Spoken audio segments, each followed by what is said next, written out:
Aku tertuju padamu, segenap hidupku ku serahkan padamu. Bimbing aku masuk rencanamu, untuk membesarkan kerajaanmu. Ku mau mengikuti kehendak-Mu ya Bapa. Ku mau selalu menyenangkan hati-Mu. Ku mau mengikuti kehendak-Mu ya Bapa. Ku mau selalu menyenangkan hati-Mu. Ku mau selalu menyenangkan hati-Mu.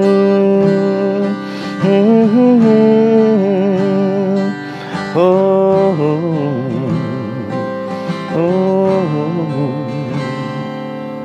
amin.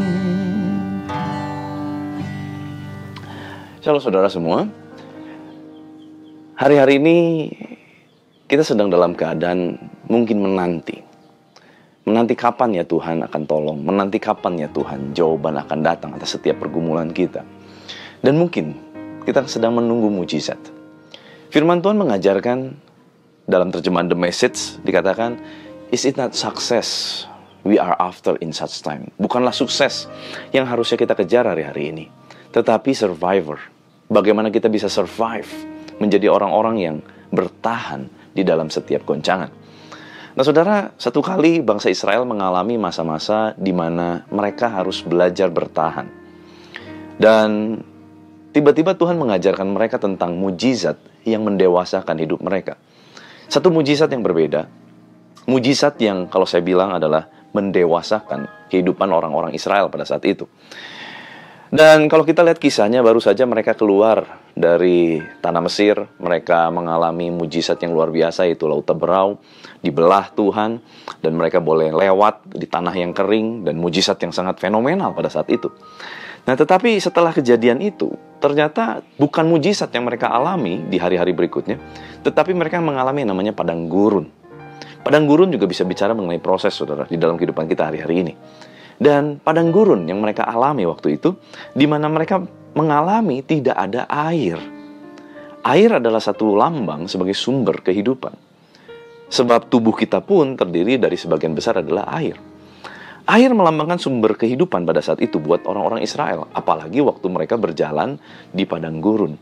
Dan mereka 3 hari lamanya di padang gurun mereka tidak mendapatkan air. Tentu persiapan yang mereka sudah lakukan sekarang mungkin sudah mengalami penipisan atau bahkan sudah habis. Mungkin ini yang sedang kita alami hari-hari ini. Kita sudah usahakan, persiapkan, kita nabung dan sebagainya. Tapi kok kayaknya hari-hari ini pandemi belum juga selesai dan kayaknya kita sudah mulai kehabisan. Kehabisan cara, kehabisan akal, kehabisan resources, kehabisan sumber daya. Kita harus gimana? Nah, saudara, tiba-tiba muncul di Keluaran pasal 15 ayat 22 sampai 25. Tiba-tiba ini Tuhan yang suruh loh, mereka masuk ke dalam padang gurun Syur. 3 hari lamanya mereka berjalan, tidak mendapatkan air. Lalu sampailah mereka ke Mara. Wah, tiba-tiba mereka mendapat sumber mata air, saudara ya. Karena di Mara ada satu sumber mata air. Tetapi mereka tidak dapat meminum air yang di Mara itu, karena pahit rasanya. Itulah sebabnya dinamai orang tempat itu Mara. Lalu bersungut-sungutlah bangsa itu kepada Musa, kata mereka, "Apa yang akan kami minum?" Musa berseru-seru kepada Tuhan, dan Tuhan menunjukkan kepadanya sepotong kayu. Perhatikan ini, sepotong kayu. Musa melemparkan kayu itu ke dalam air, lalu air itu menjadi manis. Saudara, ternyata ada satu mujizat yang berbeda yang kali ini Tuhan lakukan. Sebetulnya kalau kita bilang, kenapa sih Tuhan tunjukkan sepotong kayu? Kenapa nggak Tuhan buka aja sumber mata air lain? Tuhan kan sanggup. Seperti yang Tuhan pernah lakukan juga kan, Tuhan bisa membuka sumber mata air baru dengan cukup membelah bukit batu. Apa yang sulit buat Tuhan untuk membuat satu lagi lah sumber mata air yang manis, yang tidak pahit, air yang bisa diminum? Mungkin ini yang kita sedang alami. Hari-hari ini mungkin sumber mata air kehidupan kita menjadi pahit. Mungkin pekerjaan kita lagi pahit, ekonomi kita lagi pahit. Bahkan mungkin keadaan kehidupan keluarga kita sedang pahit. Banyak hal yang sedang pahit, yang tadinya mungkin itu adalah sumber sukacita kita, sumber damai sejahtera kita, sumber kebahagiaan kita. Kayaknya hari-hari ini kok lagi pahit.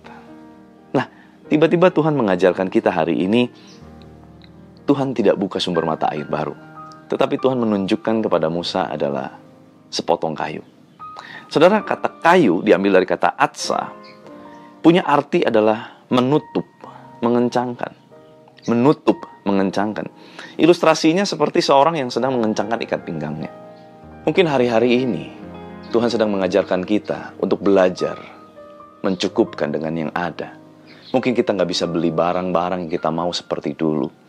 Mungkin kita nggak bisa jajan atau beli makanan semewah dulu. Mungkin kita nggak bisa membeli barang-barang kebutuhan dengan semudah seperti dulu. Bahkan mungkin hari-hari ini kita harus belajar untuk menjual barang-barang kita untuk mencukupkan kebutuhan kita. It's okay, nggak apa-apa. Jangan berkecil hati, saudara. Jangan merasa bahwa Tuhan tidak sayang sama kita. Jangan merasa bahwa kok saya menjadi orang Kristen jadi kayak gini ya. Jangan, saudara. Kita sedang mengalami masa yang sama. Tetapi biarlah kita punya rasa bersyukur hari-hari ini. Bersyukur dengan apa yang kita masih miliki. Bersyukur dengan orang-orang yang kita kasihi. Bersyukur di mana kita masih punya kesempatan untuk bisa melakukan sesuatu yang baik bagi sesama kita di hari-hari ini. Ayo saudara, ini waktunya. Belajarlah mencukupkan. Belajarlah untuk kita bisa bersyukur dengan apa yang kita punya. Nah, di sana dikatakan waktu kayu itu dilempar, maka air yang pahit itu menjadi manis. Nah, kata manis, saudara, dalam bahasa Ibrani punya arti adalah menjadi sesuatu yang menyenangkan. Jadi tidak selalu bahwa kita mencukupkan adalah sesuatu yang merugikan. Tidak. Ternyata waktu kita belajar untuk bersyukur dengan apa yang kita punya, mencukupkan dengan apa yang ada, ternyata itu pun bisa menjadi sesuatu yang menyenangkan, saudara. Hari-hari ini mungkin cukup dengan jalan pagi keluar rumah aja, itu bisa menjadi sesuatu yang menyenangkan, bukan? Mari, saudara. Mari kita ubah sudut pandang kita hari-hari ini. Jangan terus kejar sukses dan sukses. Ada kala kita harus belajar untuk mengencangkan ikat pinggang. Belajar bersyukur dengan apa yang kita miliki. Tuhan Yesus memberkati kita semua.